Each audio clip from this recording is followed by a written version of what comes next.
So if something doesn't resonate with you and the only way you can believe it is to fear hell, is to fear the consequence of not believing it, that's manipulation. Hey everyone, welcome back to my channel. I am so thankful y'all are here.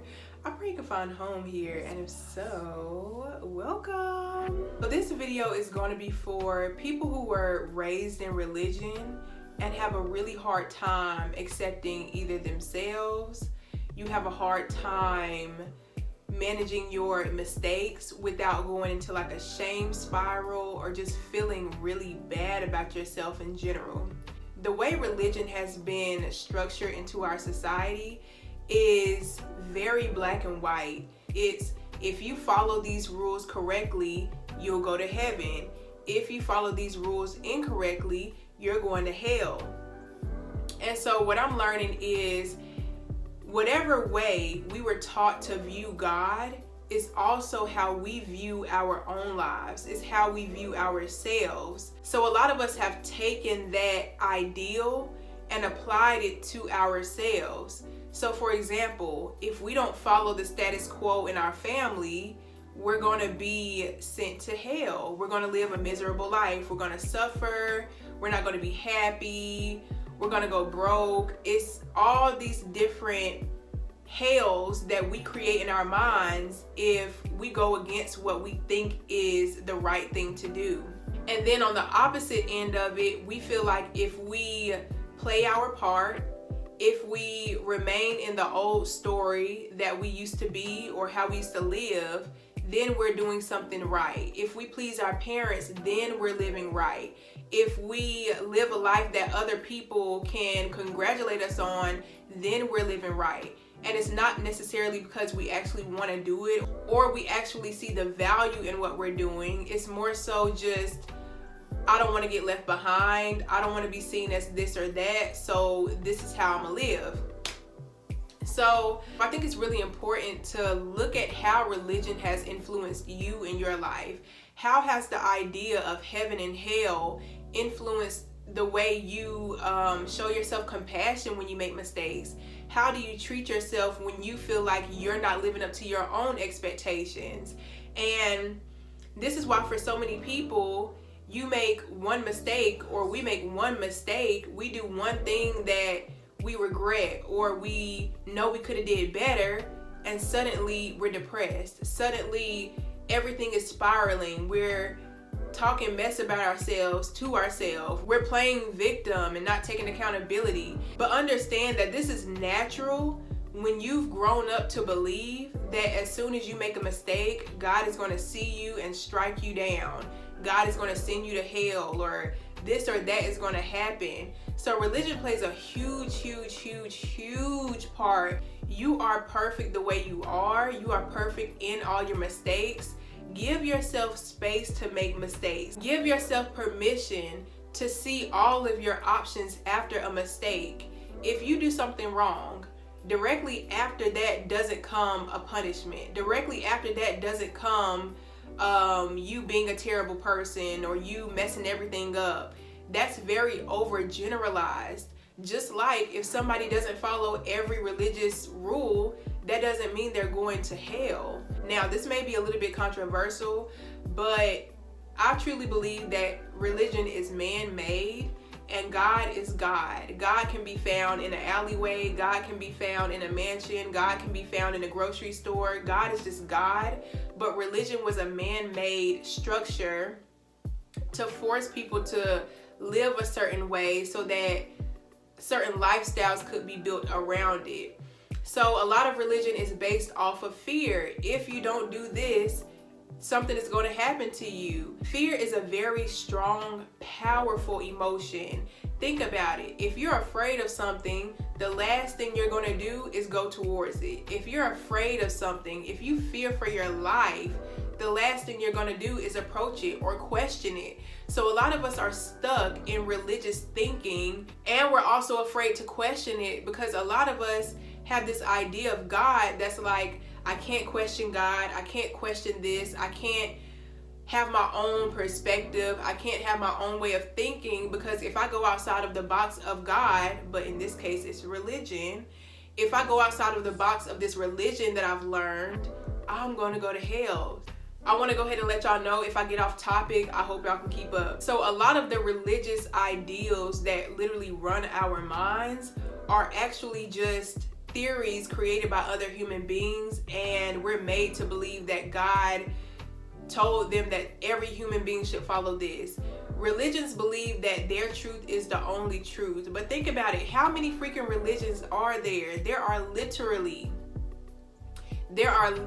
and I may be wrong, there are literally thousands of religions. People create religions based on what works best for them. People follow a religion based on if their values resonate with them. So if something doesn't resonate with you, and the only way you can believe it is to fear hell, is to fear the consequence of not believing it, that's manipulation, that's deception, that's a lie. And I'm not saying that all religions are corrupt or all religions are bad or anything like that, but a lot of religions are ran off of fear, are ran off of what if I don't, rather than a genuine pursuit of God.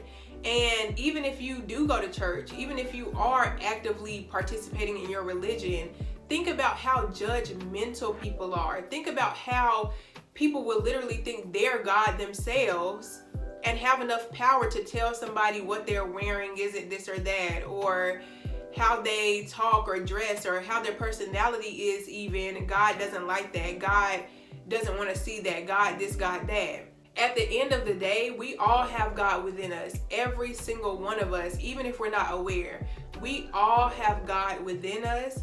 So therefore, if somebody else's truth doesn't resonate with you, the God within you can accept that their truth, their God within them, it doesn't resonate. You don't have to agree or disagree. So religion in our world has not only been this idea that our religion is the only truth, our religion is the God-given truth, but it's also been, if you go against the God-given truth, you're going to suffer for eternity. So think about how heavy that is. Think about how powerful that can be on somebody who doesn't know any better, on somebody who wants to go to heaven, on a child. And I'm learning, for many of us, when we're children, we're very, very impressionable. We believe everything we see. We believe everything we're told. We believe in Santa Claus. We believe in the Tooth Fairy. Like, we believe, and that's natural of a child. But a lot of religious people have made it their duty to instill fear in children from a very, very young age, telling children that they're going to go to hell, telling children that God doesn't like that, God doesn't like this and that, when really they're just speaking from their own perspective. What they really want to say is, I don't like that. I don't like how you're doing that. I want you to leave. I don't want to see you anymore. But they're using God as a way to cover up for how they truly feel. So be really careful when you hear people using the name of God to tell you something, because a lot of times the person isn't even referring to God and hell and heaven and this and that.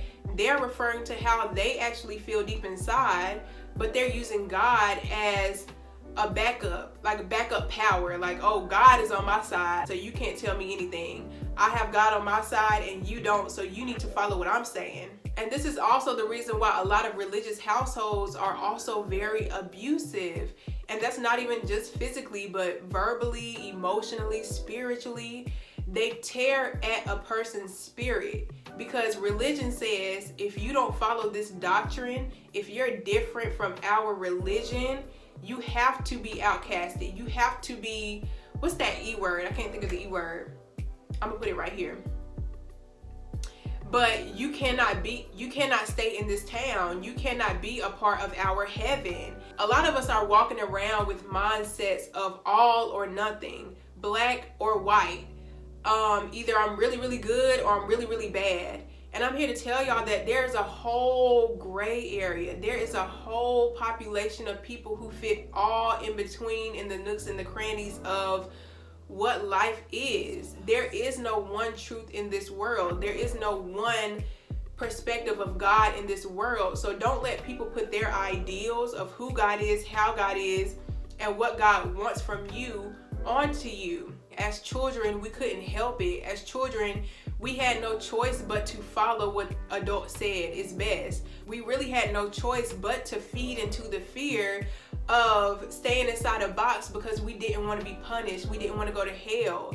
So understand that you can exist fully outside of the box of what people expect from you and still be happy, still be fulfilled, and live in a heaven of your own, a heaven of what you make it.